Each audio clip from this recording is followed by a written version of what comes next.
Part 4. When the earth opened its eyes. Sunrise, the night of waiting the night. Before dawn was not a night at all. It was a living thing thick with breath and fear. The stars above Nambua pulsed faintly behind clouds of smoke and ash drifting from the western plains. Even the wind refused to sing. Inside each hut, fires burned low. Mothers whispered old lullabies to calm their children, though their voices trembled. Men stood at the edge of the village, eyes fixed on the horizon, spears clutched in their hands, knowing they were only sticks before the coming storm. Amina walked among them silently, barefoot, her head covered in a cloth the color of clay. Her heartbeat echoed in her chest like a drum she could not silence. She reached the great baobab tree, the heart of Nambua, and knelt before its vast trunk. The bark was ancient, gnarled, and scarred with carvings made by generation stories of birth, rain, love, and death. But one carving, hidden low near the roots, glowed faintly in the firelight, the spiral of the serpent Ngara. Amina traced it with trembling fingers. "My grandmother said your eyes are older than the sun," she whispered. "If you are real, hear us now."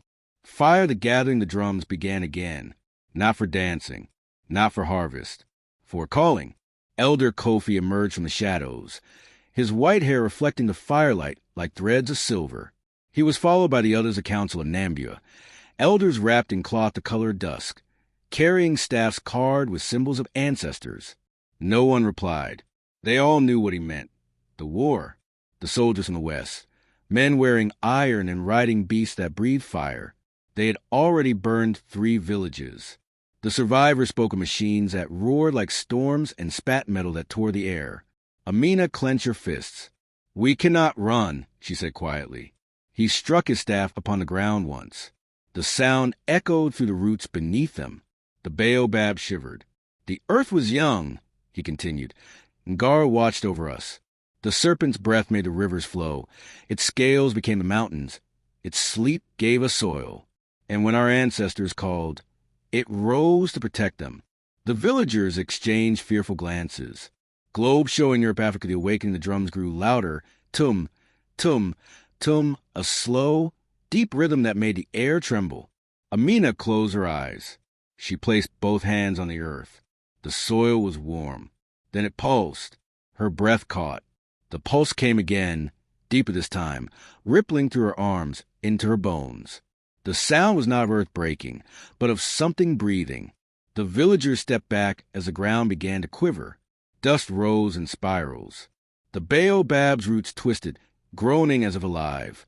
A long crack tore through the red soil, glowing faintly from within. A low sound filled the night, not thunder, not wind, a deep, ancient vibration that seemed to speak from the bones of the world itself. The voice came not from the air, but from everywhere. The villagers fell to their knees. The children cried. But Amina did not move. The voice was inside her head, gentle yet immense. The earth split wider.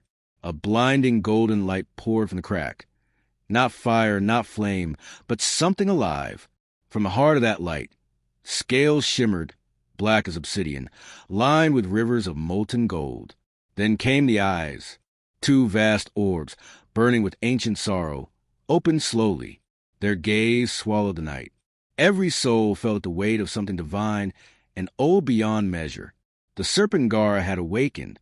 High voltage, the moment of awe. For a heartbeat, time stopped.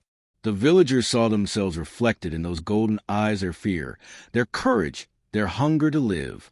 The serpent's breath rolled across the village like a warm wind that smelled of rain and iron. Kofi fell to his knees, tears carving paths through the dust on his cheeks. The serpent's voice rumbled like distant thunder. The villagers bowed lower, trembling. Amina lifted her head, unable to look away. "We have not destroyed," she said softly. "We have been destroyed." The serpent's massive head tilted, eyes narrowing, studying her. The serpent lowered its head until its eye was level with hers, the size of a hut glowing with gold and shadow.